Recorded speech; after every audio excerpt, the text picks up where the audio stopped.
candidate master and things like that? Yeah, so about the candidate master, I actually have a norm for it. I got from Africa Schools, but I need to reach 2,000 rating points, yeah? So currently, thanks to final phase, I'll be reaching 1,800. So I think it's not quite there, but it's good. It's good. The Africa Schools Championships were here were hosted in Kenya last year. Mm-hmm. What's the sporting scene within the schools at the moment? Because we know the sport is growing, and and actually even for the federation, they're finding it interesting to pick even players from outside Nairobi. I know of a young player. He's only now 14 from Bungoma. He's been here and he's already making his presence felt. Mm-hmm. Yeah, no, I think it's a good initiative, and you could tell by the performance at the Africa Schools that Kenya is really progressing well in terms of junior chess.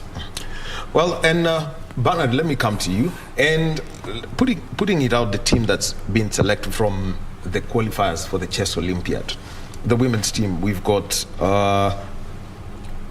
Sasha Mongeli, Glenda Madelta, Julie Mutisia, and Cynthia Obondo, plus Joyce Nyerwai. Tell us about this team that made it to the Olympiad.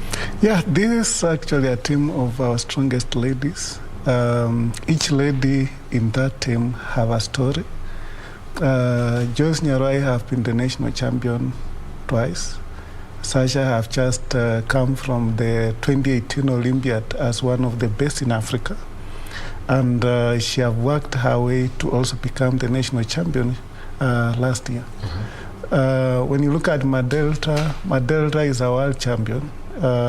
She won World Amateurs in Greece in October last year. And when you look at the other one, Cynthia is a Mombasa Chess Championship ladies champion. And the story goes down. So to me, we have the best ever team. And if you look at even the discipline in training, I think this is a team that is going to bring Kenya one of the best results. Let's take a look at the men's team. Yeah. You've got Gethenji Hinga, and I'll be coming to you about being in the same team as Gethenji Hinga. You've got Gethenji Hinga, he's there, and then you also have candidate master Bernard Magana. He's in that team. You've got Bernard Nguku, and Martin Joroge, plus Robert. Yeah. The divergence from the previous teams, you could see the injection of new blood in the team. Robert here is one of them. Martin is also among the youngest. Mm-hmm. He's barely 24 years. And when you look at the other seniors, they are there because they have maintained their training and, of course, their level of skills. They have remained, relevant. Otherwise, if you evaluate in the chess scene in terms of how the young players are upcoming and the seniors, young players are more promising. And with a lot of incentives that is coming, people are willing to, invest more time in training. And I can assure you, in the next 1 or 2 years, the entire team will be seniors, will be juniors who will be representing Kenya. Well, interesting enough, and when you talk about Martin Joroge, last year he won a car, and Benjamin Magana actually in 2017. Martin Joroge is a 2021 national champion, and it's quite a story about how this has changed. Robert, let me come to you. You told us at the start, Gethenji introduced chess to your school, and here you are in the same team with him. What's that feeling? Because it's not every day that you would be in the same team, for example, in, say, karate with the national team with this person who introduced you to the sport. Yeah, it's interesting. I didn't see it coming. Like when I started chess, I wouldn't have predicted this. So it's a good feeling. Just that chess has no limits in terms of age. Yeah. The other thing that we would like to maybe hear from you is how then do you prepare for the high level of competition that's going to be in Russia? It'll be tough, especially considering I have my final exams in June. But I'll just put in the hours. I think work on the holes that I have here and there in my game, and we'll see. What are the little holes you have without giving up all of them? I think it's just my openings and my end games that I need to work on. Okay, so Robert, we'll be coming back to you, and you could give us an outlook for where you would want to be, because you've already told us about the points you have. You'll look at the opportunities that may be there. But let me come to you, Bernard, and this conversation is going to focus a little bit more on the policy. And you brought out, you gave a report for the years 2017 to 2021, and just taking a look at it, one of the things that every sport needs for continuity is junior players. You could, Robert and the likes. What's been the journey over the last 4 years to get more junior players into the sport? Basically, for a sport to grow, it heavily relies on investment on the young players, because they are the future of the federation. Kenya is currently ranked 123 worldwide out of 188 federations in the world. That's not something we celebrate. And for us, it really pushes us to see how best can we be able to reach that player who is at the grassroots and have a talent. And that's why you have seen a lot of our focus is going to the grassroots. When you look at our national selection process, we start from the grassroots across the country. And you will be shocked when you conduct now the national championship. Unlike in the past where Nairobi used to dominate, because basically they have more resources. Most of the coaches are based in Nairobi. But when now we have supported coaches to go to the ground, we are seeing a lot of potential coming from the grassroots. The best player actually among the junior girls is coming from Kitale. And she may be our best ever female player who will ever achieve the highest result. Looking at her focus, passion, and even the drive. So basically, for us to achieve, we had to invest a lot of resources to reaching the children in the grassroots. To reach out to the children, then there's two groups of people then you must be in conversation with, given the legal framework that protects children in the country. So we're talking one about their teachers and their parents. Yeah. How do you interact with these groups so that they understand what you are doing to as you induct them into the sport? Number one, we have actually made the teachers to be aware that teaching chess makes their teaching process very easy, because chess is an educational tool. It has a capability to activate part of the brain much earlier, and also instills discipline and many other benefits that comes with education part of the sport. Having looked at even the success story that has come from the schools, they have appreciated. And for us to prepare them, even be at the center of this conversation, we have conducted several trainings. Just for the tournament that we had in December, we trained about 67 teachers from all over the country, just to appreciate and fuse with the teaching methodologies that they use, to ensure that at least they are able also to pass knowledge, because we have really faced a shortage of trainers. And for the parents, many of them have seen the difference. Rather than their kids moving around or having nothing to do, they are able to focus on chess. And of course, those who are excelling, we are supporting them in a big way. Okay. Well, talking about the youth, the Kenyan National Youth Chess Championships. 2015, 132 players. 2016, an anagram of that, 213. Moving on to 320 in 2017, 962 in 2018, 2019, 1,720 players. What's the drive for these young stars? Because you've increased the numbers tenfold in about 4 years. As I said before, the focus was Nairobi. If you look at those 132, it was basically Nairobi and its outskirts. But for us, we went outside to the grassroots. We went to Kisii. We have people who are championing that. We went to Bungoma. We went to Central. We went to Mombasa. We went to Kitale. So all those regions, we have children playing chess. And we have people who are driving that agenda to ensure that we reach out. So when you advertise national championship, we start from the region and we pick the best who are able to come for national championship. And through that, we have been able to attract a very big number. Some of them we have to turn down because of the venue that can accommodate them.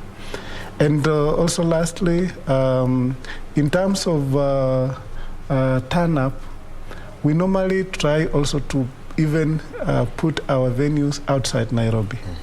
Like if you check in 2018, we did it from Kaimosi, and in 2019, we did it from Central. That is Bishop Ngando and Rugby, yes. And we have been able to motivate. 2020, were it not COVID, we were doing it from Mombasa. So by moving around, people are feeling the impact of the sport. And of course, after that, we select the best. We are a sport that takes a minimum of 30 students outside. And when they come, the experiences they get, the parents cannot afford to miss out, especially the children to be supported to miss out on that. What have been your experiences, Robert, from the youth championships and as one of the top juniors, having to move around and interact? Yeah, it's good. You can see how much chess has grown from that, and the competition is definitely getting stiffer and stiffer. And for you, your personal experiences? It's been okay, I'd say, yeah. All right.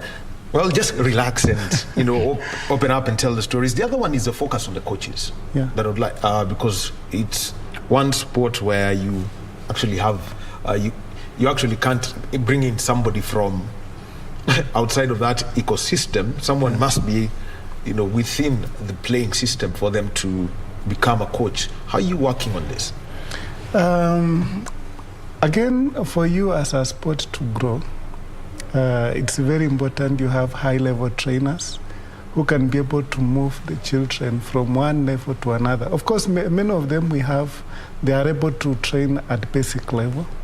But when it comes to high level, you need a specialized training, which is done by our World Federation. And it's very expensive.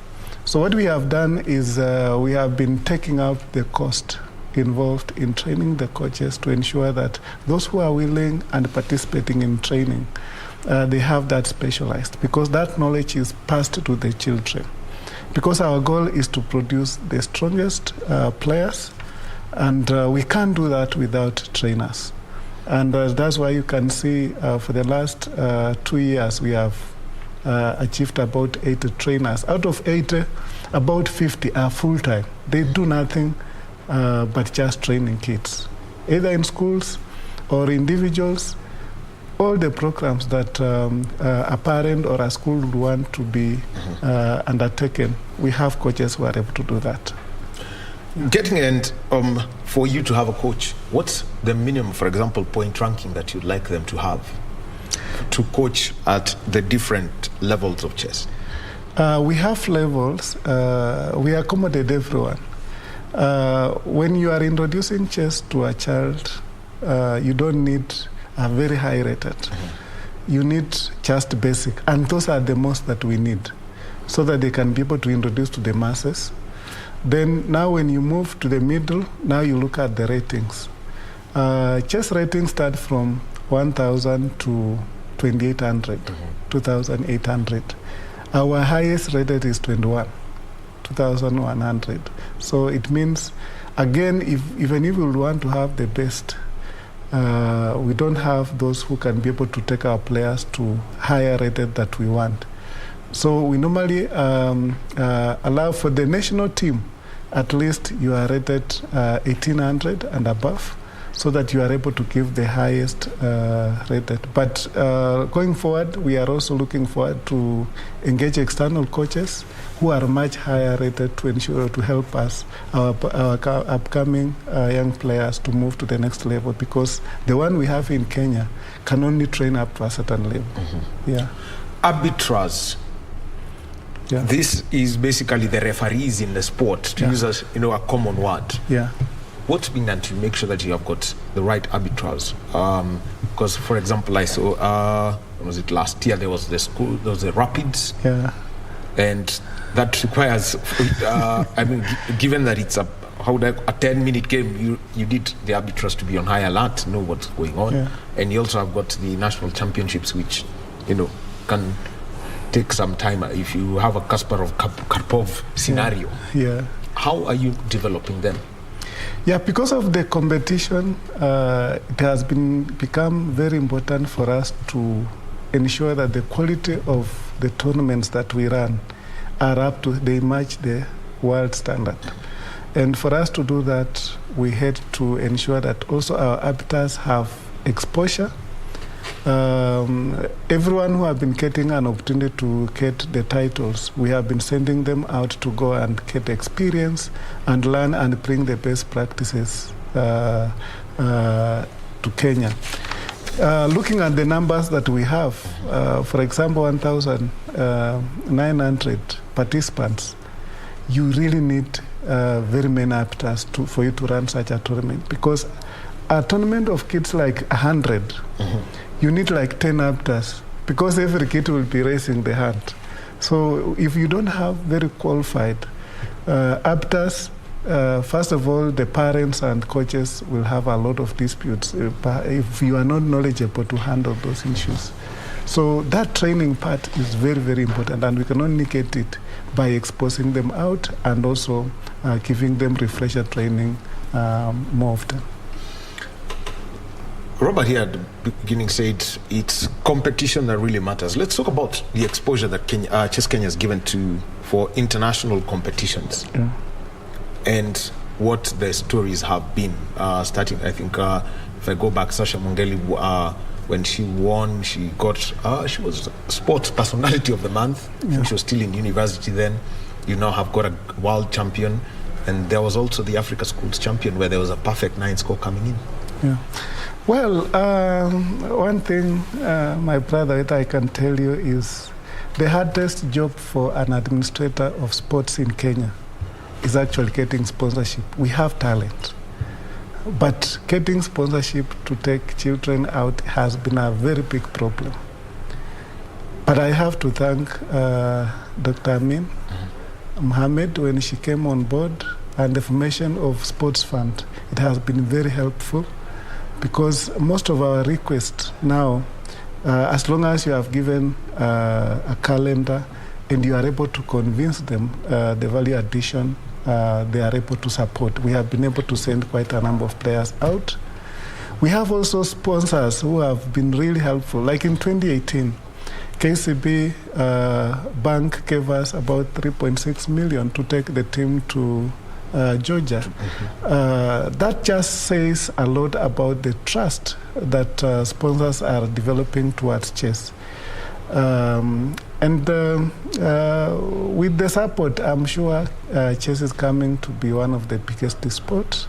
Because when these kids go to play and you are able to support them, because some of them actually pay for them school fees, just to ensure that we motivate them to move along. It's going to really impact many players. One interesting one, let's talk about the African Games in 2019, where you had 4 players, initially from a target of 10. What was that criteria, even though the participant total income then was about, over 200,000 shillings? That is Africa Schools? All Africa Games, the African Games in 2019. Yes.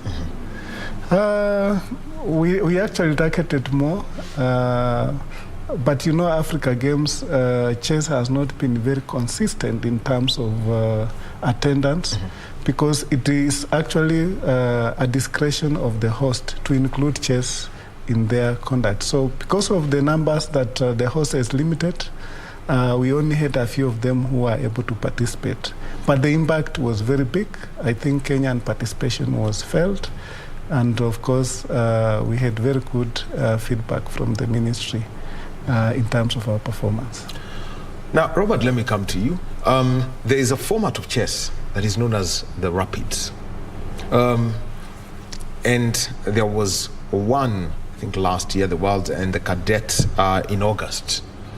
When you look at that format of chess, what kind of challenge does it give to you, rather than the conventional chess, where you try checkmate your opponent? I think, Rapid it's complicated, yeah, because it's between classical and blitz, yeah, so you don't know. Time management, I think, is like a big factor. And when I was playing in the World Youth and Cadets for that, it was tough. I think the exposure was good, though, because there were lots of international players, and they showed me where I needed to work on chess in general. If, from your experience, because I know you are based here in a hotel, so that means you'd have to play at a particular time.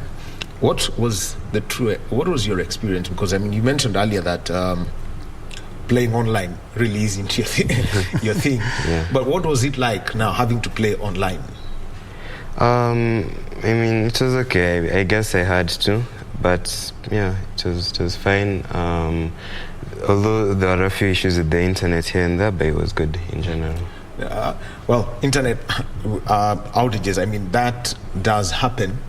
But what were the key things you learned if you're going to play an opponent who's at a different location, and at times there may be blips with the decision making?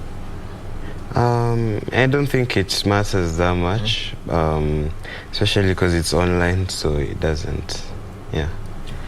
Given an opportunity now to play another Rapids online, what are some of the things that the opportunities that you would look for? I think just improving on my tactics and time management, just also having less fear of the opponents. Yeah. How are you working on that? I know a lot of people talk about the stage fright, because you may see your opponent, look them up, see their ranking points. How do you overcome that? I think it's just playing really strong guys. Yeah, I think that's the most important factor. And given where you've reached now, being now full member of the national team, what are you doing back in school to engage more people? Because you leave the school at one point, but at least there is that continuity of the sport at your school. So I think because of me, a lot of my classmates have been able to pick up chess.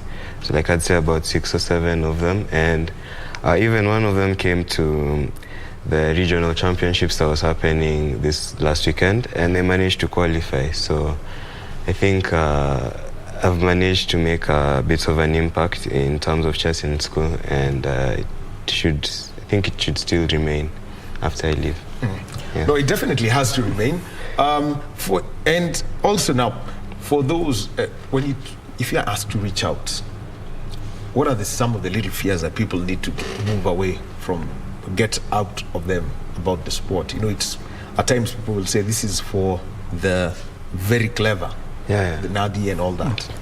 I think they just need to not think of it as hard. I think once you learn the rules and everything, it's very enjoyable, it's very addictive, and it's really helpful in terms of school. Well, Robert will be at the Chess Olympiad. He's 17 years old, and he's done that. Let me come back to you, Bernard. Inclusivity and affirmative action for women and people with disability. What is Chess Kenya doing for those two groups of people?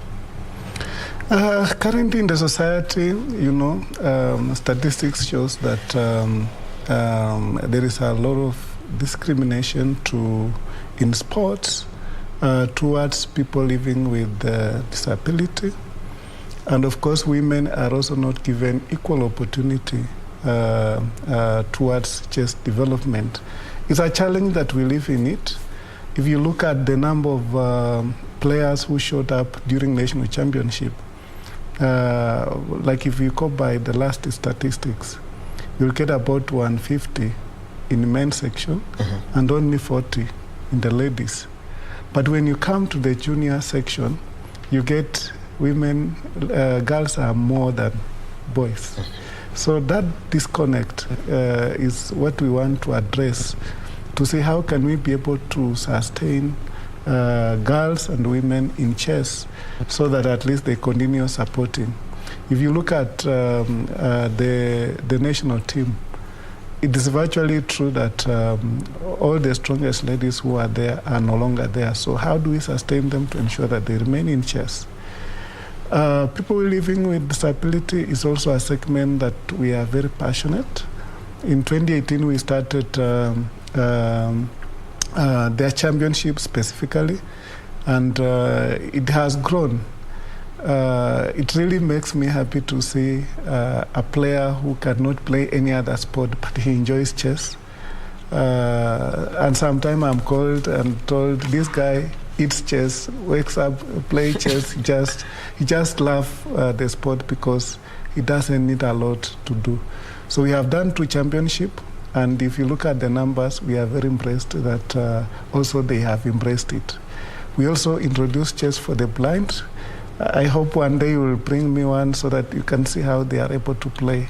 Actually, that would be very interesting to watch. Yeah. It can always be organized. But just give an insight onto how it works. Usually we train them to recognize the pieces. Then they are able to internalize. Now when they are playing, they are able to also master the position of the board. By touching, they can be able to tell which position the board is. And once they start now, they'll be making a move, and the opponent announces the move they have made. Then he makes himself on his own braille board. And at the end of the day, they end up playing just like any other person. And for your information, we have a whole team for the blind at the Olympiad. And Kenya usually have never scored against them. That's what inspired me to start one in Kenya. Yeah. No one has scored against them. Yes. Well, we have a team which usually showed up at the Olympiad. Whenever Kenya is paired, we are beaten 4-0.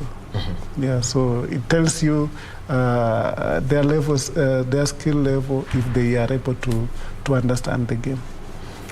Now, for you, Robert, tell us how you are able to keep your chess game going together with the school calendars that are in place.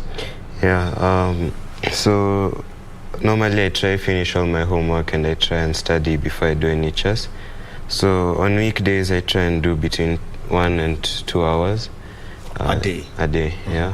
Weekends maybe more, like 4 hours, but it's tricky, especially because it's a candidate year for me, so I have to be a little bit more focused on my books. How are you going to balance, by the way, being a candidate here for you? How are you going to balance between this and preparing for Russia? It's tough. I'm just trying to manage my time. Like, I think one of the things that I've had to sacrifice, which isn't good, is sleep, but yeah. Well, but as you say that, I mean, people that eat, sleep, and walk chess. But your examinations, that's around May. So, so that means for June, July, what would be the outlook as you prepare for the global event? So one of the things that I wanted to do, like after my exam, is maybe look for 1 or 2 international events to go for. And like I'd look at the, because I think I'll be a bit rusty at that point, so like to try and get back form and experience before the Olympiad. And Wanjala, because now we're headed to the Chess Olympiad, I want you to basically say what's the plan from Chess Kenya for Robert and team? Yeah, what we have done also, as I said, majority of the players who have qualified are our top players. So if you look at the training, we may not have a real good coach who can be able to take them through. So we are sourcing for an external coach just to complement our local coaches. And of course, with the time, I would want to take them for a higher performance training. And we are in discussion with US Chess Federation so that they can allow us to have 1 or 2 weeks training before the Olympiad. But the main one is just to have a coach who will help them to, prepare for the Olympiad. Let's talk about finances and something interesting about your prize structure at Chess Kenya. And let me just use the 2021, the national championship. Martin Njoroge won. He got a brand new car. The others were getting prize money. The second place was 100,000, going down to 10th place where there's 7,500. The women's, we've got 100,000 going all the way down to 7,500, and also for the players with disability and the best players at different age grades. Are you able to bring in these funds and make sure that Chess Kenya eventually is financially independent? In Kenya, being in a leadership, especially for a sport, is one of the biggest tasks. And to me, it's an opportunity to impact life. Most of the participants are the youth. So whenever we are given an opportunity to lead such organization, we are challenged, how can we create an impact? And if you look at our evaluation when we are coming in, the prize fund, the top prize fund was about 20,000 if you go back to 2015. Yes. And, it's embarrassing for a national champion, especially when they are talking with other sports, like an athletic, winner who have gone and win a very big prize. You will not expect a chess player to be proud of his position as a national champion when he have been given only 20,000. So we wanted, first of all, to impact the life. If such a player wins, he can start a business like an Uber. He can also, the family, because like what Robert is saying, he invests a lot of time, even sacrifice the sleep. You can imagine people sleeping and you are working on chess. Then you win 20,000. It doesn't really correspond to the reward. So we try as much as possible to make that when Robert is training so hard, investing a lot of time, there is a reward that corresponds to that. Secondly, we have also had challenges where, you try to sell and people don't know much about chess. So we wanted also to let the public know that chess is just like any other sport. When the child is playing, there is also something they can get out of it, not just playing. So it's one aspect of branding. And of course, the last one is to motivate the young players to invest more time.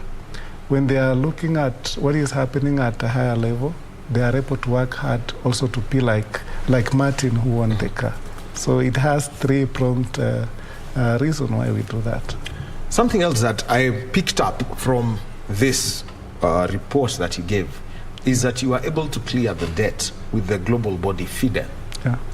Just explain to us how that comes into play, because I think it's only one other thing, the National Olympic Committee, I think, who have tried to come clean with the IOC. And being clean with a global body means that there is development money that comes in. How has that worked? Yeah, what happens is FIDE, we have 3 applications at World Federation as a member. The first one is you have to subscribe every year a membership fee of about 360 euros. And also, whenever you have a tournament, to be rated, they also charge a fee. And Kenya is hosting so many because of the activities that we are having. Then the last part is the titles. When a player gets a title, or you have a training, like 70 of them at once that we had last time, each of them is charged about 100 euros. So at the end of the day, you get about $7,500. That's equivalent to 750 million shillings. Thousand. So, 750,000, yes, close to a million. Yes. So that money is put in our account, and when you reach a certain level, the World Federation can suspend you from participating. And what happened before COVID, we had accumulated the debt because of very many training we were having, and they had actually threatened to suspend our federation from participating or rating our event. So what we did is from our savings and a few sponsors that were able to come on board, we were able to prioritize and clear the debt. Yeah. Now, let me come to you, talking about titles. Just tell us about your progression from when you started to the title you have, the points that you may need now to get to the different levels. We can use an example of Sasha. She's a world FIDE master. So you could tell us about that progression. Yeah, so currently I don't have a title yet, and because FIDE changed the regulations, so now I think you have to be a minimum of 2,000 to get candidate master, 2,100 for FIDE master, and so on. So right now I'd be what you say a candidate master elect. So I have the norm for the title, but I still haven't reached 2,000 yet. Yeah. So I think right now I need some 200 or so rating points, and that's when I'll be given the title. Yeah, just tell us how these rating points come about. I think it's just playing rated games. I think if you want to increase your rating, you have to play guys who are like have a higher rating than you. And for me, it's easier as a junior because I have something called a K factor of 40. So like I can gain a maximum of 40 points from a game. So that means that if you're going to pick the points, you did how many? 5? Yeah, great ones. Yeah, it depends on the opponent's rating. If he is much higher rated, like we normally have a K factor. When you win, you are given a certain points. If you have played for a long time, or you are above 18, 20 years, you are given a K of 20. But if you are a junior, or you have few rated games that you have played, you are given a K of 40. So it means if you win to a very strong player, you are given about 38 to 40 points. But if you are a senior player, you have played for long, you are given about 18. So what he is saying is you can play in a tournament. Every player you win, you are given some points. Like in the last phase, he was able to amass, was it 134? Yeah, 134 points. Yes, yeah, points. Oh, that's quite good. Yeah, that's why he's now moving from 16 to 18. So even getting to 2,000 is quite breakfast for him with his hard work. From the rest of the teammates, people who've been to, for example, the team that was in Georgia in 2018, what are the stories they've told you about the Olympiad and preparing for it? Okay, I think it's just tough because I think normally the first round is like the hardest, yeah, because Kenya gets paired from what I've seen against like the top countries. So I think it'll be good experience for me to grasp up now. Yeah. Let me just ask from somebody like Hinga and all that. What do they tell you that you need to do such that you're calm or steady as you play at that level? I think it's just like learn from the experience. I think is the most important thing, and just be prepared. Yeah. All right. Now, from the 2018 experience, What is it that Chess Kenya have learned that needs to be constantly done to raise the level of the game? Number one, you need to prepare the players quite early. And that's why you can see, ordinarily we normally do the qualifiers in March towards April. But this time we did it in January. It was very strategic to ensure that Robert and his colleagues have more time to be prepared. Because what we realized last time, most of the players were coming, while they are very rusty, they have not prepared very well. Secondly, we also need to have a serious coach who can be able to push the players to the limit, so that at least when they are going there, at least they know the opposition that they are likely to face.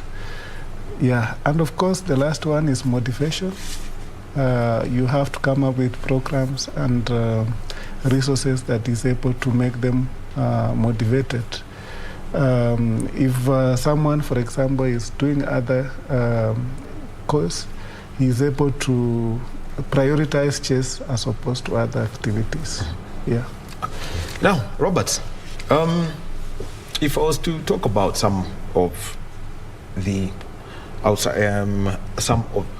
tough matches you played over the years, or interesting matches that you felt that this wasn't going to be coming from me, but it's eventually you won. You could give us a series of them. So one would be earlier last year when I faced Joseph Methu, who was the highest rated player in Kenya at the time. So I didn't really expect to win, but I think it was I got the win eventually, and I was happy with that one. And there was Githinji Hinga and Jackson in the final phase qualifiers as well. Yeah. Those are two. Give us more. Also, I think in the national championships last year, when I managed to beat Ben Guku in the last round, I think that was another one. It was, so as you look forward, where would you see yourself going as a chess player? Would you like to? I know you'd like to pursue an academic degree or something. Would you think of going professional as a chess player? I think it's really tough because I started late, so I'm a bit behind as compared to my peers who want to pursue it professionally. So my target is I want to try and become a grandmaster, but it'll take some time, so probably like 6-7 years, maybe even 10. Depending on, it depends on the amount of time I have and the sponsorship I'm able to get, because it takes a lot of time and effort to go for these international events, and maybe an international master in 4 years or so. Well, there you've had it. Well, Robert, he said his target's 4 years from now when he's 21, just when he's breaking past what you described as a junior level. Yeah. Then when your K factor will have been cut by half. You'd like to be up there. Yeah. Now, the other one is the elections that were held yesterday. That was an overwhelming win. I don't want to mention which former Russian state gets the kind of results that come in. So your opponent, as a team, they got 3 votes. Your team got 13 votes. You got 109. 3 were spoiled. What's the vision for Chess Kenya for another 4 years? Because you've put up a report here, and you've got now to make things grow in the sport. Yeah. First of all, I want to commend my opponent, Madame Judy, for 3 reasons. Number one, she knew the kind of opposition that she will face, and yet she was brave enough to come out and compete. Number 2, as a lady, most of the ladies shy away from this leadership, and she rose up to occasion to challenge a very formidable team. And lastly, when you look at the previous trends, many of the elections people are going in unopposed whenever we have a team. When you see now we have a very competitive election, then it also shows that the sport is growing. That's why I'm very, very proud of what happened yesterday. The other part is usually election in many of the federations, not just chess. It's marred with violence, sometimes people exchanging. But when you follow the online link that we shared, you could see maturity and discussions that were very, very good for chess. And to me, it was a win for chess and for this nation where we want to go. All right. Yeah. Those are the congratulations to your opponent. Yeah. What next? Where are you? You're raising the stakes when it comes to the prize fund at the national championships. You've expanded to the schools. You know that the pandemic has stopped school games for 2 years running now. Yeah. So you can have competitions in schools as you may wish. What next? Where I have been brought up in a corporate world, I have been taught whenever you are given an opportunity, you have to try all you can to impact their lives. So basically, the journey of transformation will continue, and I'm really looking forward that partners will come on board to use chess to transform the youth's life, because that's where the biggest problem is. We have those who have finished the schools, they are not able to get the job, but chess is creating the job. They are able to feed their families, they are able to do chess full-time and feed their families. Some of them are actually the sole breadwinners. So it's not just a chess, it's a movement actually that is giving people opportunity. And I have to create that environment to ensure that that transformation continues. Yeah. Secondly, we also want to increase visibility, and you will be seeing a lot of transmission of all of our activities. Currently, we are not able because we don't have the boards. But that's a phase that I'm really going to concentrate on. Yeah. All right. I'm going to give you the final word, Robert. Teenagers, young people, I won't tell you at nitaenda kwe. I want you to tell them nitaenda kushinda. It's just to tell them, get the right mindset that they can actually get into chess and excel and actually even offer you competition in future. Yeah, I think the main components, or like if you really want to succeed in chess, it's hard work. There's no shortcuts. So I think if you just work hard, you have the correct mindset, and you enjoy the sport, you can succeed in it. Thank you very much. Robert Matliego, he is qualified for the Chess Olympiad. He's going to be the youngest member of Team Kenya. They will be traveling to Russia, and that is at the end of July and going into the first week of August, together with 4 other men and 5 women who will be representing the country. And also we had Bernard Wanjala, he's the president of Chess Kenya, re-elected yesterday, and we speaking about his team, which has John Mukabi, Gilbert Wandera, Rhoda Itole, Andrew Willie, Terence Chazima, Aurelia Chumo, and Ivini Magoiga. That's your team. Yeah, sure. Yes, and we wish them all the best. And you've triggered my curiosity. Yeah. Chess for the blind. Yes. That is something that would like to have a conversation about. Yeah. So we'll get in touch. Thank you. And we'll do it. And we'll do that. Chess for the blind. We really would like to see that happen. Yeah. Thank you very much, gentlemen. Okay.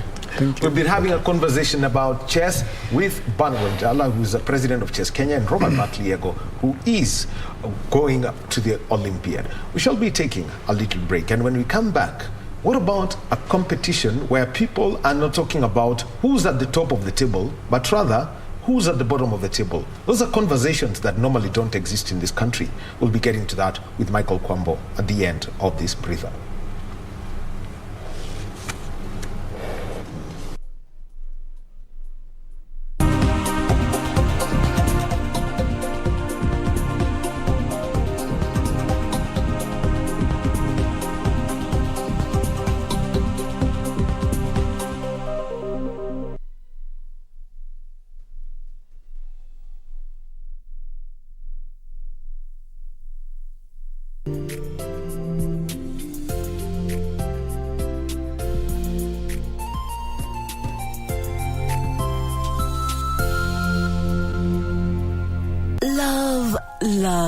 Love Love is in the air! It's celebrated in all forms worldwide. There is the Kenyan love. Looks like it's Valentine's Day. The children's love. The ladies' love. I swear that I'm dying to feel myself in your arms. The gentleman's love. Love that is comic. Dramatic. Please don't do this to me. I have to talk to her. Sporty. Breathtaking. Whatever your choice, let it rain this February with love. This is getting better, and best. Only on KBC Channel 1.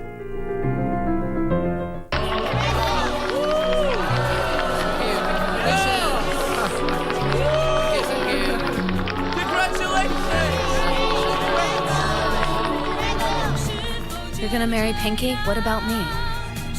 I'll be here for you. I'll love you forever. I'll be by your side every day. Wait and see. I'm gonna turn your life upside down.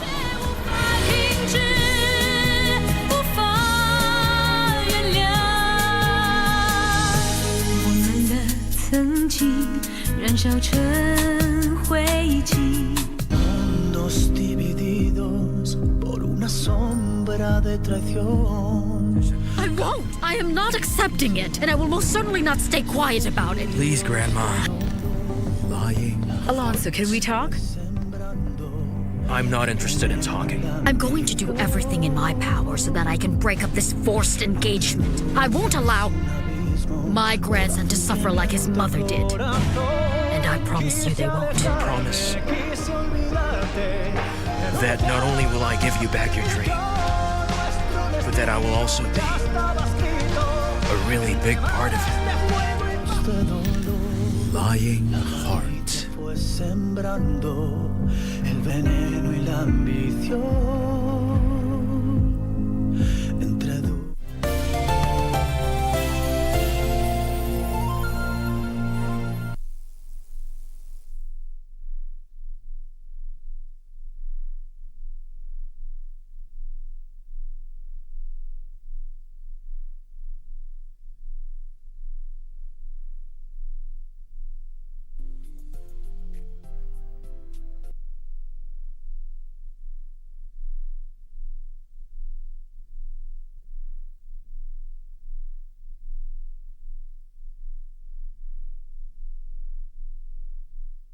About today, but also other news items that we're taking a look at: a blood donation activity that's taking place at the Kenya National Archives. We also have got the Usawa Party press in Lavington and the Kenya Human Rights Commission press conference. But right now, the Chief Executive Officer of the Kenya Film Classification Board, Christopher Wambua, and his board are addressing the press, and this is at Uchumi House, on the restriction of a film with inappropriate content.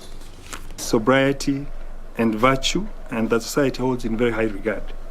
The multiple scenes of lesbian and gay affection depicted in the film are in complete disregard of our cultural values and beliefs. Ladies and gentlemen, homosexuality remains something that is not allowable in the law, and therefore claims in the movie such as "Love is Love," "I am okay with my son being gay," "Gay people can adopt," among others, as portrayed in the film, fly in the face of our laws and values.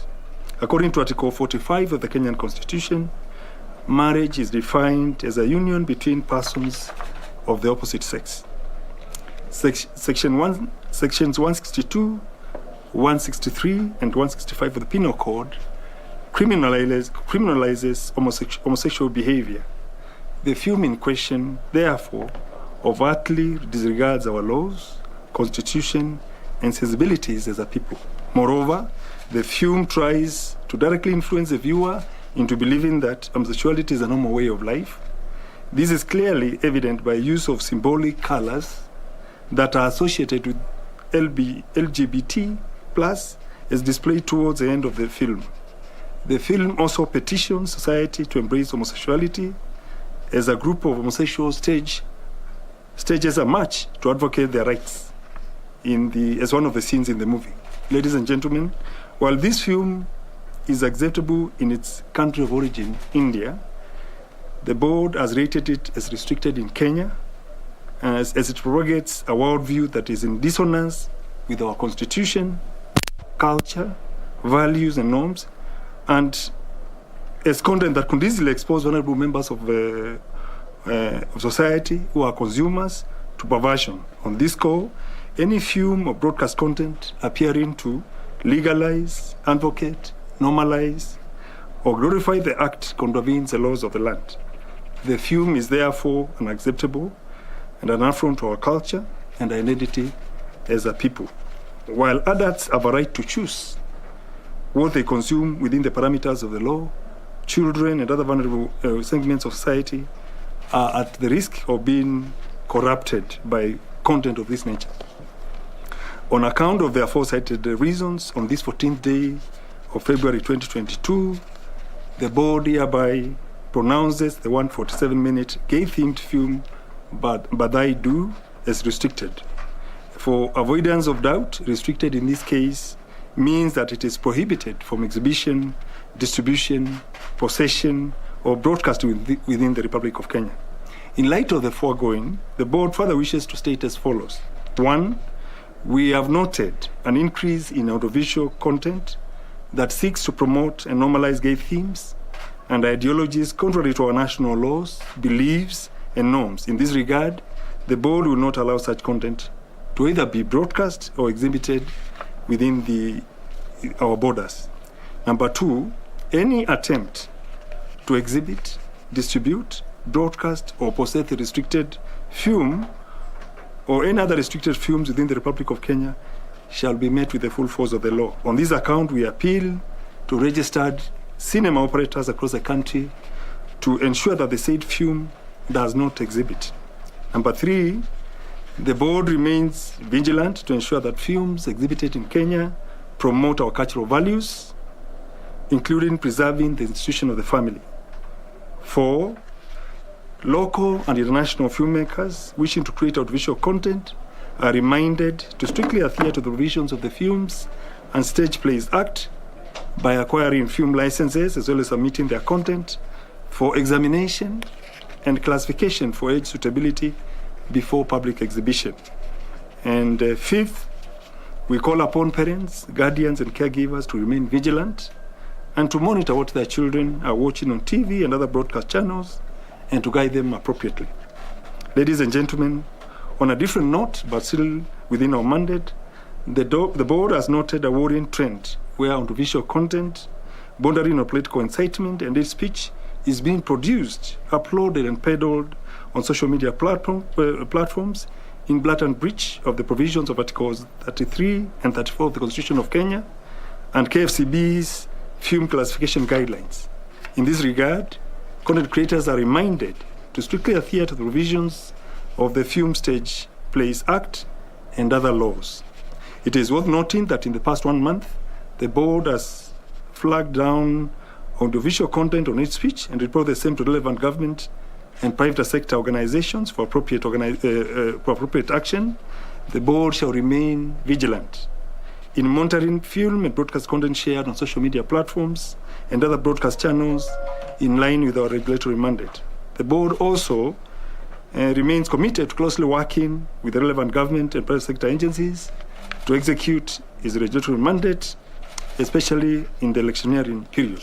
Lastly, while recognizing and appreciating the existence of Articles 33, 34, and 35 that touch on freedom of expression, freedom of media, and access to information, the board urges content creators, the media, and the public to be cautious of the content they upload. Board Christopher Wambua addressing the media, and he is speaking about regulations on content that should be broadcast in Kenya, in cinemas, on television, and things that, one, go against the laws of the country, that is the legislation that's been passed by through acts of parliament, and also the constitution given that there's a lot of content that's coming up that borders on hate speech, and also that borders actually on abuse or insult of people, given that there is a lot of political activity. So people are coming up with different types of content.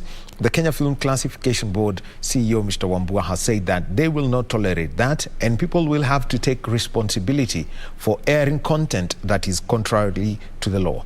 Farah Yusuf is our reporter there, and he's going to give us a report on that press conference that has just happened at Uchumi House, where the Kenya Film Classification Board is headquarters. Remember, the Kenya Film Classification Board, they give the green light on content that is going to be broadcast to the public in the country, and they've said that they will ensure that that laws and the regulations that apply are adhered to. Now, time for us to continue with our conversation, and this one is around sports. We talk about the odd-shaped ball. It's known as rugby, and it's very rare that a conversation is picked up and it is about who survives the top division in a sport. You can think of a case of football where Gor Mahia, AFC Leopards and Tusker FC are in the bottom three. Now we have got a similar scenario when it comes to the Kenya Cup League. 17-time champions, Nondis, are bottom. 10-time champions, Impala, are also at the bottom. Then you've got the case of Nakuru RFC, who won in 2013 and 2014, also facing relegation. And Homeboys, who've always been knocking on the doors of the Kenya Cup. Well, what's changed this season? What is driving a lot of these people into place, to think Nondis going down, the oldest sports club in the country, 100 years of heritage, basically going down? Let's have a conversation with Michael Kwambo. And Michael, this weekend, first of all, just a quick review of what happened over the weekend, match day 9, when you simply look at how the results went. Homeboys winning against Impala. That was an encounter that involved two teams that are facing the drop. Your take on that encounter? Yeah, it was a must-win game for each side. For Impala, if they won it, they would have, I think, gotten out of the relegation zone. For Homeboys, the season was, they were just hiding behind these other teams. But in crunch time, they've realized that they can actually go down. So they also needed to dig deep and maintain their Kenya Cup status. They've been in the league since 2012. That's what went down. It was anybody's game. And looking at the current pedigree of the Impala squad at the moment, like I said, it was anybody's game, and each team had a chance going into that game. Now, let's talk about Impala. 20 years ago, they also went down before the revival came. And we had the late Benjamin Ayimba. We had Oscar Osiri in that side. We had Bill Odongo. We had the late, I think Alan Makaka was also. Samson Odhiambo. Makaka played for Queens, yeah. Samson Odhiambo, who also later played for Nondis. Just what's been the transition of players that Impala has lost, that at the moment things are not looking good for them? Wow, the transition has been massive, but also remember Impala has bred so many players over the years. So being one. yeah, true, me being one. So I do find it quite, what can I say, not really surprising, but it's more heartbreaking to find themselves in such a position when they do have so much talent across the board. But there are other issues belying them. Obviously, issues of sponsorship. Remember, the game has changed. It isn't amateur as it used to be, and it's not fully professional, but there's something to gain. So obviously, with players not motivated enough, you are going to face these struggles. And if you look across the teams that are struggling, that is the common thread. Well, let's look at the other game. Nondis is the other team that is facing relegation. But we'll come back to Nondis and their history, because they've got a very big history. They won against Mwamba. Mwamba at the moment, they're 8th, looking safe. But how did Nondis push this through such that they got the 4 points that they required to get level with Impala? Any relegation threatened team in any sport is always dangerous. I'll give you an example. Let's just shift codes for a moment and go to football. And you've seen many of the major leagues around the world, even locally. A team that is fighting for survival just decides to kill a contender's match towards the end because they're playing with this vigor, the kicks of a dying horse. So I feel for Nondis, and I don't want to say that they are a dying horse, but obviously there's that desperation, and I think it's at this point in time that the players dig deep and decide to go for that result. So I think that is what drove them to that result on Saturday. Nakuru RFC, meanwhile, they were playing against Masinde Muliro University. They lost by 13 points to 8. Yeah. Nakuru, 8 years ago, were the team that nobody wanted to meet. Yes, they were untouchable.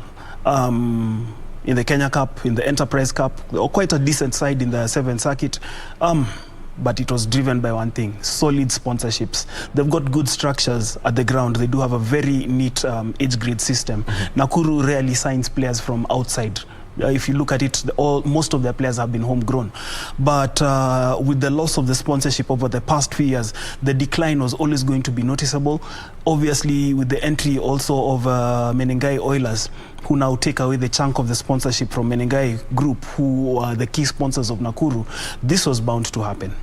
Well, we'll be coming to the case of Menengai Oilers and how outside of the money thing is how they managed to do that. Black Blood, meanwhile, beating Kenya Harlequin 23-21. Kenya Harlequin not having the best of seasons, but what's right at Black Blood? What's right at Black Blood?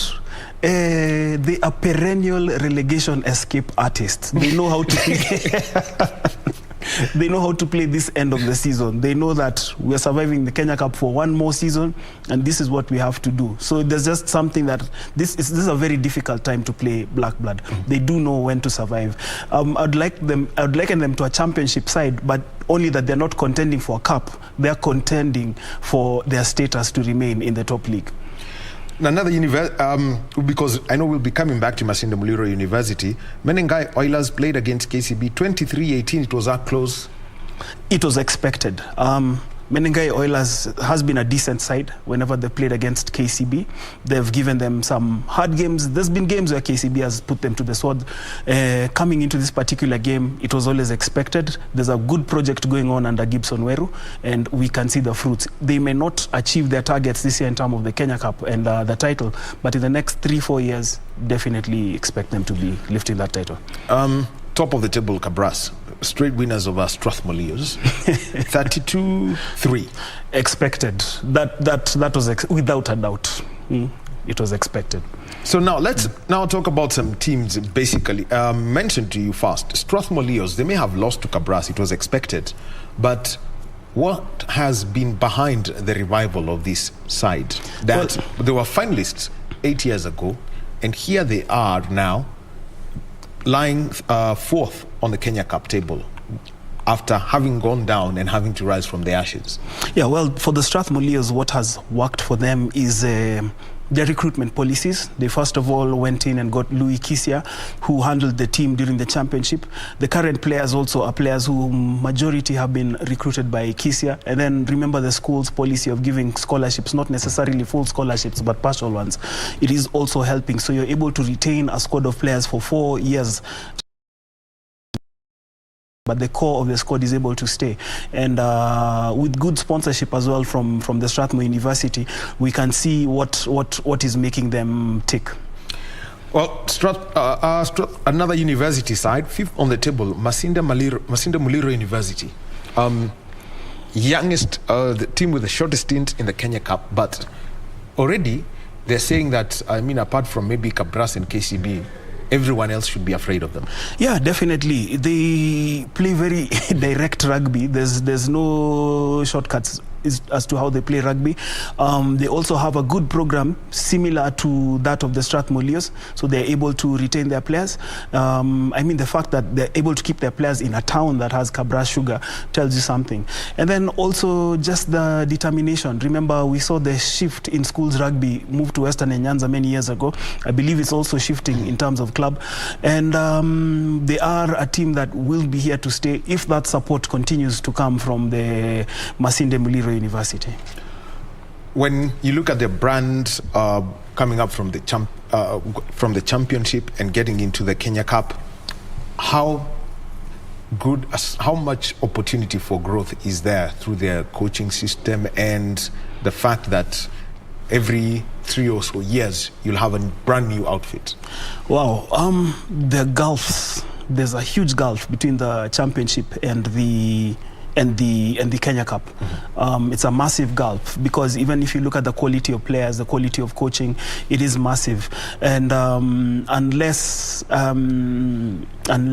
the Kenya Cup was probably reduced to a 10-team affair, make it a lot more competitive, that's just my opinion, we'd be able to bridge that gap, because the teams that would be coming up would also be teams that are able to compete. Because what happens is that a team makes it to the Kenya Cup and they're unable to survive, because the intensity, it's a totally different world.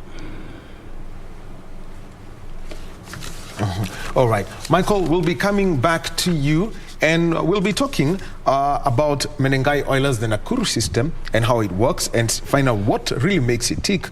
And then we can talk about the sides that are facing relegation. And also, remember that there is a press conference by the Kenya Human Rights Commission, and this is at their offices. That's an event that we will be joining shortly. And also, we shall have the Usawa Party presser and the blood donation exercise. That's at the Kenya National Archives. Purity is our reporter there. So shortly, we shall be moving over to Lavington for that interview by the Kenya Human Rights Commission.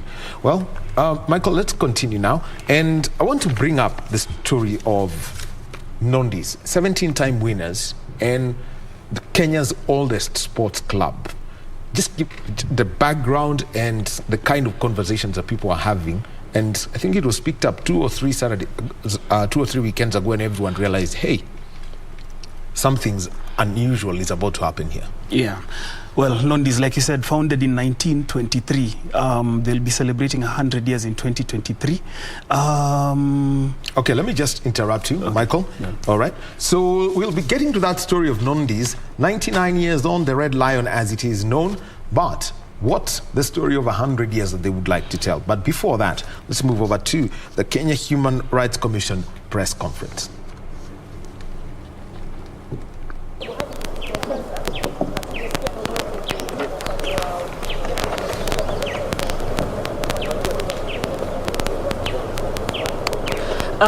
Nashukuru.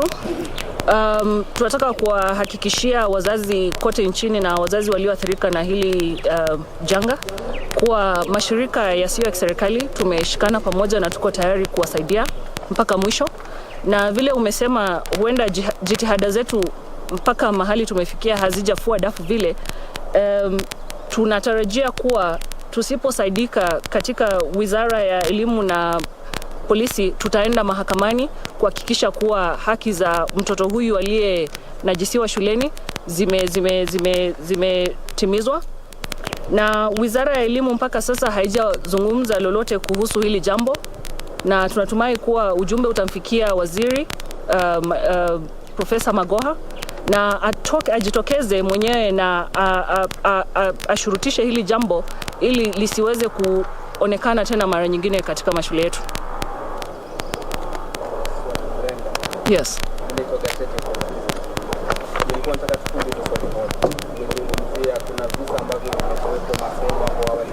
don't know if you have statistics on the number of these cases, maybe in the last 1 year, 2 years, 3 years, as a commission.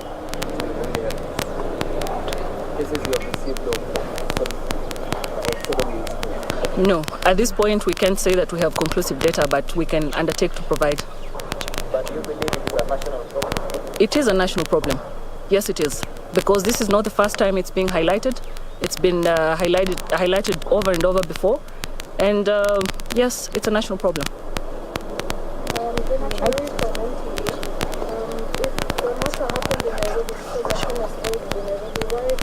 Kenya Human Rights Commission offices in Lavington, and it is a sad story that they're talking about, and they are together with parents from Aquinas High School in Nairobi County, where there was an institution's attempt to cover up the sodomy of a Form 1 student. That is a crime against the young student, and the institution's attempt to cover up and subsequent unlawful arrests of parents protesting over that abuse. They have said that they will communicate to the Ministry of Education and the authorities to ensure that the perpetrators of that act are not do not go scot-free, while those who are protesting against it do get their fair share of justice. Let's move on with our conversation now. And we were talking about a conversation about a club that will be 100 years next year. We are talking about Nondies, Kenya's oldest sports club, but they're facing relegation in the Kenya Cup. So, Michael, the story of Nondies. Yeah, well, like we said, founded in 1923, originally based at the Parklands Sports Club until 1996 when they were kicked out, went to St. Mary's School for a bit, and then Jamhuri Park, now their current home at the Ngong Racecourse, a club with rich history, 17-time Kenya Cup winners, I think 25 Enterprise Cups to their name. The proud club of Kenyan Rugby, the club that everybody loved to hate. Mwamba was actually formed as a protest to Nondies. Nondies wear all white strip, Mwamba wear black. You can see Nondies was the inspiration for Nondies formation. But other than that, like we said, a team with that has been synonymous with rugby alongside Mean Machine. And it would be sad to see them go to the second division. What's the real challenge that you've seen with that side going through the years? Because if you try and look back at, almost going to an entire generation without winning the Kenya Cup, then where have they lost their competitive edge, knowing that they've always had good financial backing? Yes, they have. I think the ability to retain attractive, competitive and talented players, because we did see a lot of players coming through, but their previous system was whereby they get into the club and after a few years fade off, obviously because of employment. So that inability to do that while other teams were busy trying to catch up with them and building their structures, I think that has been the biggest downfall for Nondies. The other side that everyone's talking about is Impala. They have a great development system. Samson Onsoms, works as one of those development coaches. What is the real story that Impala have had their ups and their downs through the years? Well, I think for Impala as well, the pride, the prestige that was there previously has also faded away. The fact that also they've been unable to retain players. Today's sport, even as much as rugby is a semi-professional sport, is dictated by resources and by financial remuneration. So they've struggled over the past few years with their sponsorships. I do know that COVID-19 has hit them hard, as well as Nondies. Impala have regularly hosted one of their fundraising events, a very popular event, the Impala Floodlights. It hasn't happened for 2 years now, and that is probably one of the reasons, that lack of resources. And then also, word on the grapevine is that the current shirt sponsor has pulled out, really hasn't honored anything this season. So it's always going to have that effect on the team. Much as you've got the talented players, they will always look elsewhere, not only for playing opportunities, but for opportunities to better their life. And I feel that is part of the reason. There could be other underlying issues, but that's for me and you to speculate elsewhere. The Nakuru RFC, they came into the league, then being the one team that was from outside Nairobi, people simply said, let's support this team, and it grew to be a monster of some side. What's been their story for the last 8 years? Well, I think the inability to regenerate the squad, because they had a very decent squad, but you see the squad that was winning the Kenya Cup in 2013 and 2014 is a squad that came together around 2008, and that season I remember them winning the Enterprise Cup. So as players left, obviously, to other clubs, some retired, and some, because of life and other opportunities, stopped playing the game. The same kind of attention to detail in developing a killer squad like they did back then was not really emphasized, and it began to show. Then, like we always say, the emergence of Oilers was always going to be the game changer. I think at that point when Oilers was formed, I think the Nakuru hierarchy at that point in time should have done two things. They should have, number one, strengthened the partnerships they do have with their players from the age grade groups. Secondly, they should have also looked outside for more sponsorships, because it was inevitable that one day the sponsors are going to go to their favorite child, who is the Oilers. Looks like a very interesting scenario, because now the sponsors running two teams in the league. Actually three, if you include Cabras Sugar. Yes. And what's the kind of competition now that has come out of that has become Nakuru? Because the one thing we know is Nakuru was not a town divided 5 years ago. Now it is. Obviously, the competition is there. I'd like to liken it to football and the rivalry in Manchester between Manchester City and Manchester United. Obviously, Manchester City, the moneyed club, it has the more Johnny-come-lately fans, whereas United has the more traditional fans. It is the same case with Nakuru. Obviously, a lot of the diehards rooting for their side, but it makes for a difficult conversation every weekend when they go out, especially like this weekend. Everybody, I think me included, knew that they would beat Masinde Muliro, but it didn't happen. So that's what is happening in Nakuru right now. We do have that division whereby the Johnny-come-lately fans are gravitating towards Oilers, and the diehards are still with their club. Their development system is something that everyone keeps talking about. What do they get right at the grassroots? Wow, they start them young. I mean, we have children who get into the game from the age of 6, 7, 8, so they get the fundamentals. For many of us, we were first introduced to the game age 13, 14, and that 5-6 year gap is massive, so it's easier to play with these younger kids. An example is John Okoth. Started his rugby at Nakuru, now at Menengai Oilers, plays as a center. He has all his basics right, and that is what Nakuru have been getting right. Their interactions with the community as well, because at one point they did have a version of the Prescott Cup, but obviously not called the Prescott Cup, but Nakuru District Schools League. So you have players from a number of schools there joining the club at age grade, and just rising through the ranks. A very good example, Monate Akwe, who's now playing professional rugby in the United States. So that again, they've got it right, but you also feel COVID, again, has really messed it up for these three former giants of Kenyan rugby. Well, another club that was always knocking on the doors, Homeboys RFC. This is a club that's actually run by somebody out of his own pocket. But the impact they've had, the players they've produced, how it's always been felt, always knocking on the doors of winning the Kenya Cup, consistent at the semis.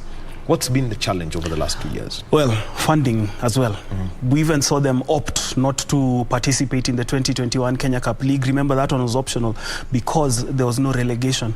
However, looking back in hindsight, that is something that was detrimental, because they were a whole year plus out without playing any competitive rugby, and you come back and find it hard to compete in the same league that where you actually terrorized opponents. So it was always going to be hard, and we have seen it. They've blown hot and cold.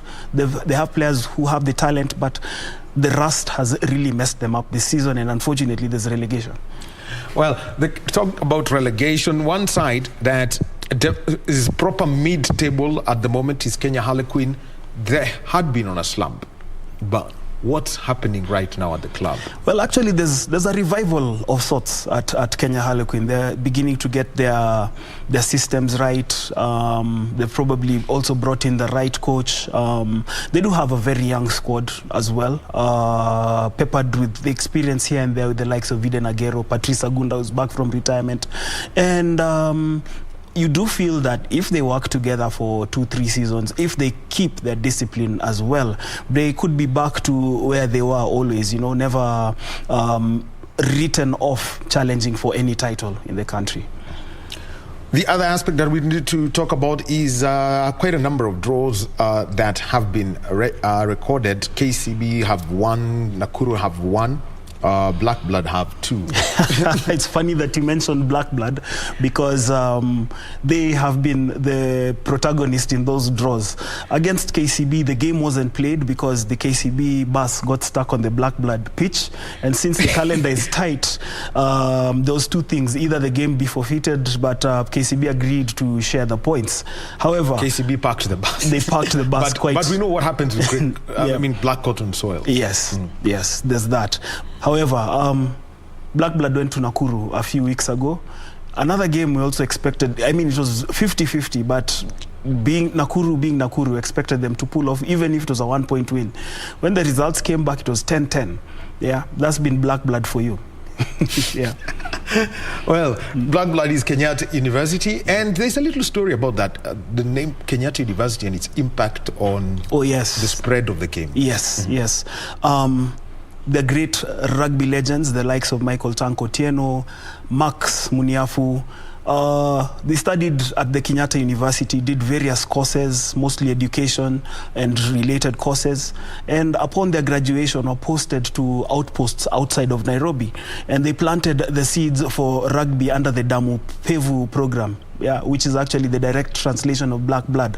And it is a program that saw rugby take root in schools like Kakamega, Chavakali, Kisii, Nakuru.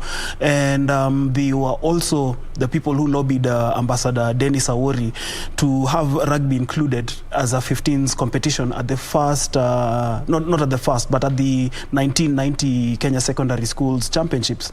And the irony in that particular year is that a school from outside Nairobi, Kakamega, got to the final, lost to Lenana, but the seed had been planted. That is the impact of Damu Pevu, of Black Blood, and of the likes of Max and Tank. Keeping Black Blood going, what's the neck? You mentioned them. They are the ultimate escape artists. Yes. Now, imagine they're doing this with minimal resources. I wonder how they would perform if they had the same kind of support like Masinde Muliro or Strathmore. Giving the scholarships, the special considerations to the students. It would be a very devastating side. Well, the Kenya Cup, 12 teams this season, and a rule has been put in place that is going to be a one-off league. And after that, if you're right at the top two, you're assured of a semi-final berth. At the bottom, you get down to the championship. Kabras and KCB, that's clear for them. On 34 points, KCB would need what? Just one more win and they're safe? I think KCB are safe. Are safe. Yeah, because they've played Oilers. They face Strathmore this coming weekend. I hate to be preemptive, but it's a game I feel that they will win, and obviously secure the home semi-final berth, because their last game is a home game against Kabras. That's a game that could go neither here nor there, but they have done enough to, them and Kabras have done enough to secure the home semi-final berths. Well, Kabras have secured theirs, and they could take it there. But let's look at the other 4 teams, and there's a Strathmore Leos, who plays in the playoffs, is secure, as is Menengai Oilers. Yeah. Now, between Masinde Muliro University, Black Blood, and Kenya Harlequin, which way will it go? Wow. Let's just go back again between... Masinde Muliro University were 5th on 18, Black Blood have got 18, and Queens on 16. Wow. I probably see Queens finishing 5th. But this weekend they play against Nakuru.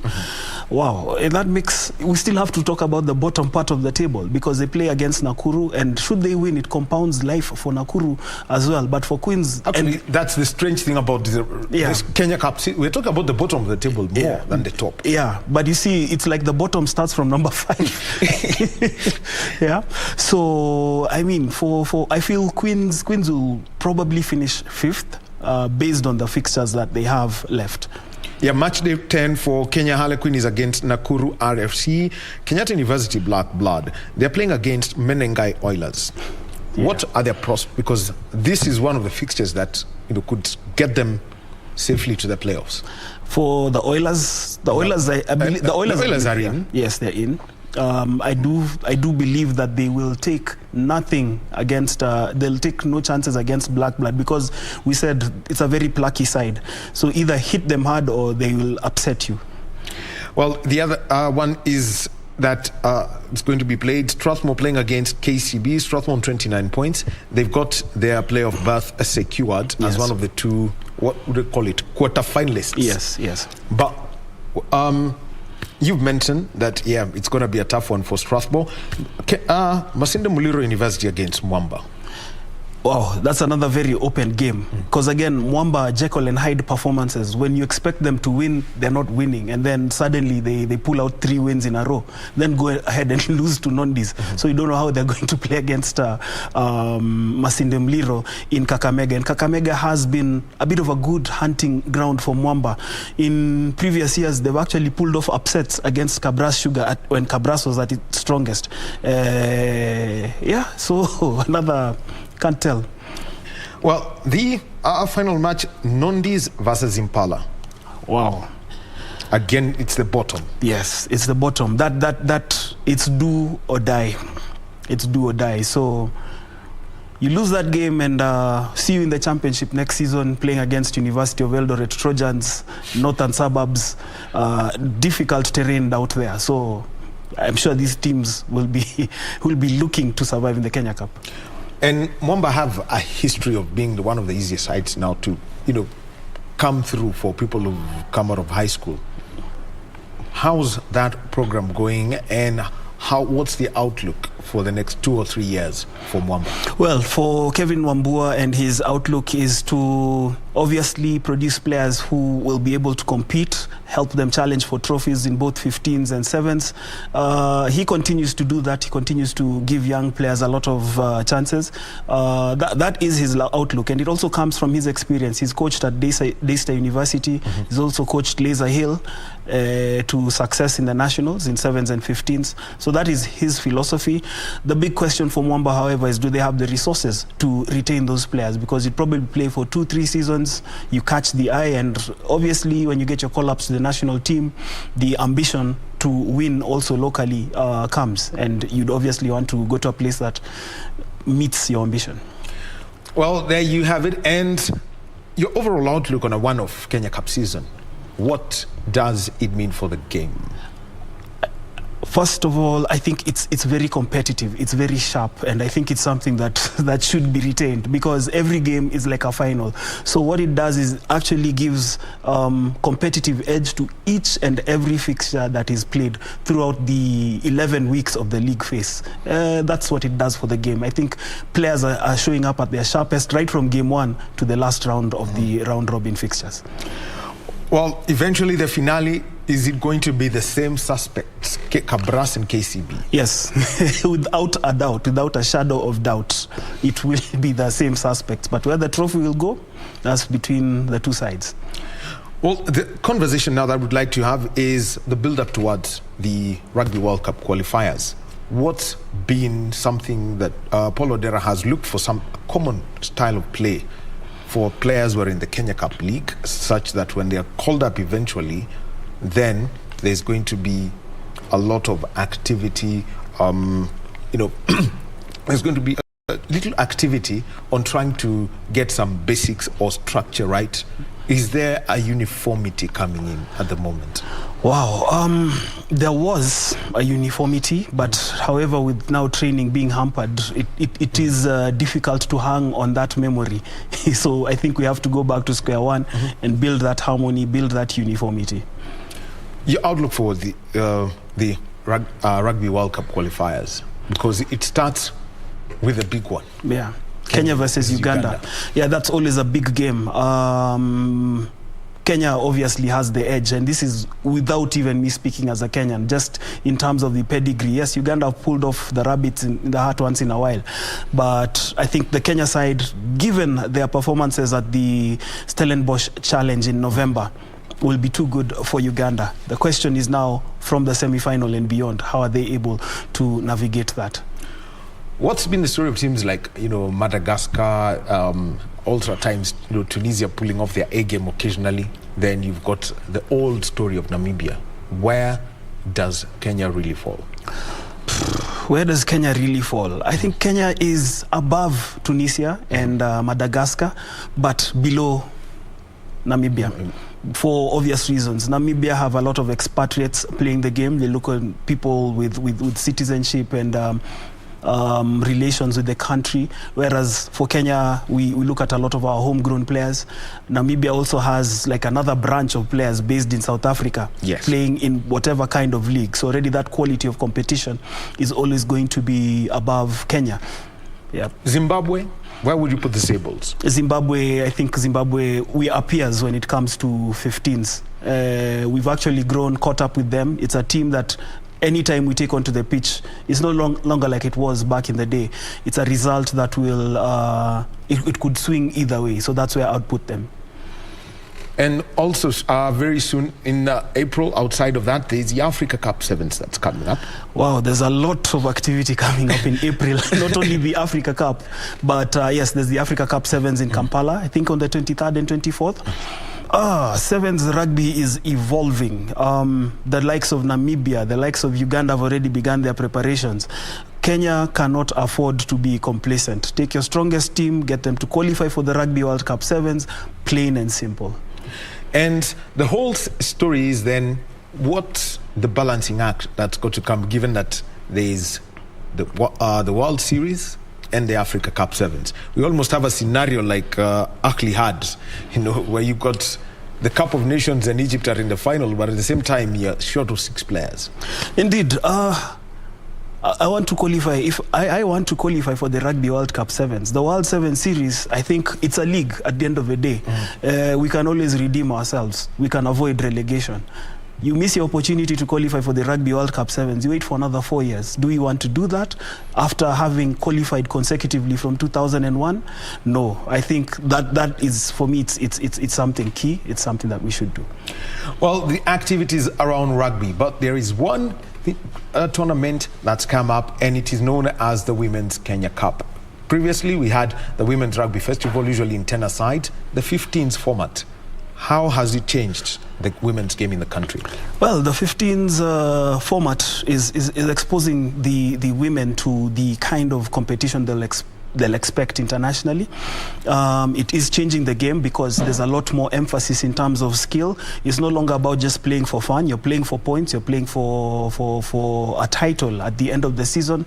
It will not immediately have the change now, but probably 2-3 years down the line, we will be able to see the effects of the Women's Kenya Cup. What's been the reaction from first the players themselves? Well, they have welcomed it because I talked to quite a number of them, and they rarely get to play 15s rugby. It's mostly 7s and 10s. So you'll play 15s like we used to have a franchise league which used to take a month, and then when Kenya plays Uganda in the Elgon Cup, so you'd probably play less than 15 games in a season. But now when you become versatile, when you start adapting to that level of play, you know how to take on your opponents. I mean, we saw Kenya play against Colombia, losing by a point and missing out on the repechage, all because of decision making. The women showed that they have the talent, and this league is actually putting something into their game. It's helping them adapt more into the longer version of the game. And the outlook for Kenya's women, the men automatically qualified for the Commonwealth Games. How do you see now the women getting, more into decision making? Because in Africa, the one team they've got to deal with, sevens-wise, probably would be South Africa to get that single Commonwealth Games slot. Yeah. Wow. I think for the women, the outlook is good because we are having younger players who have now been embedded in the game from a much younger age through getting to rugby systems across the country. The likes of Grace Adhiambo, these are people who understand the game, who read the game. So I feel they do have a very strong chance of making that slot for the Commonwealth Games. A revival of one event everyone loves. We are talking about the National Seventh Circuit. Yes. Just give us the outlook for it. And the tour that's there. This is now for the public and getting the game back to the different towns. Yes. It's good to have the National Seventh Circuit back. the National Seventh Circuit. Maybe first I can explain what it is. It's Kenya's version of the Seventh Circuit. So it's the team that accumulates the overall points is crowned the National Sevens champion. It will be in Nairobi, Kisumu, Mombasa, Nakuru, and I think Meru if Mwamba decide to take Kabeberi Sevens there. This is a big tour. It does a lot in terms of injecting surpluses into the local economies in terms of accommodation, entertainment. We haven't even gotten to the sport yet. It is also very competitive because you find clubs who are unable to compete in 15s, causing a lot of problems for the Giants in the sevens version of the game, just as we see on the World Series. It is great to be back. The outlook we expect the clubs, obviously they are in charge of the events, to market it well. We do expect good crowds to turn up as well. I mean, 2 years without it, Kenyans have missed out on those tours, and also on the drama, because there were days when into the last 3 rounds you wouldn't know who's going to win the overall circuit. There are many times it's been decided at the final tournament. So that's all the drama, the excitement that we're missing out on. But more importantly, looking forward to unearthing the next crop of sevens talent. We've seen the likes of Brian Tanga come from there, the likes of Jacob Oje. So who will be the next to come from that particular circuit? What are the clubs saying about, the proposed format and how much is being done, to have, even as people go out, the people are made aware of what the Kenya Rugby Union requires of them for their own safety and also for their security? Well, obviously there are guidelines towards the game, which obviously came from the state. Were given to sports federations. They have been communicated to the clubs. We do know the clubs are very aggressive when it comes to marketing their events. We do know that they are going to inform the fans about what is happening, and they'll be able to deal with all the information in terms of safety, security, health, and so on and so forth. That is information that will be put out, it will be flooded out there.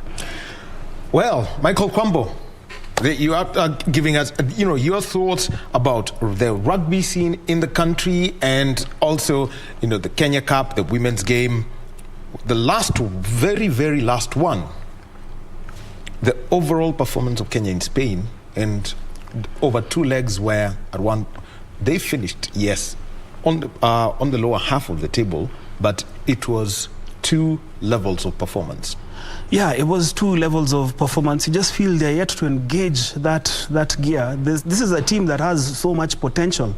Yeah, they're unable to engage into that high gear, and I hope that they peak. But again, if you look at trends over the years, Kenya has tended to struggle in the opening legs of the World Series. Over the past, since they got onto the World Series in 1999, I remember looking at a document with a friend of mine, and the overall performance trend, they tend to peak when they're going towards the Hong Kong, Singapore part of the season. So, and right now, knowing that we don't have the legs down under, how much of a friendly time is the country going to have,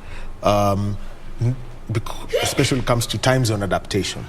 Time zone adaptation, they should have enough time. They should have enough time, because the games in Singapore and Hong Kong is in April, right? Yeah. So, it's also about psychologically preparing, knowing that from a particular point I will be in Hong Kong. I remember there was a previous coach who used to get the players to adapt their body clocks before going. I don't know if that is still done. But, once they get there early, that's why World Rugby ensures the teams are there in good time. They should be able to adapt and not struggle in terms of body clock. Yeah. Well, the Kenya Sevens team, they were in Spain, they were in Malaga, they were in Sevilla. Malaga didn't go well. Seville, eventually, when you finish 9th, when you finish and you're coming in from, looking for that 1 point, then there's a whole transformation. Michael Kwambo, thank you very much for your conversations on the Kenya Cup. Look out for the next 2 weekends, because Nondies, Impala, Nakuru, Homeboys, one of the sides could be going down from the Kenya Cup. But worst, if the way that Nondis are going into celebrating 100 years is by being relegated from the Kenya Cup that they've won a record 17 times. Thank you for your time this morning. Time for me to leave. Coming up next, Kurunzi ya Mashinani with Zainab Said, and that's going to be followed by our interview program, Tamrini. I am Daniel Wahome on behalf of the team that put this together. I want to wish you a very good day.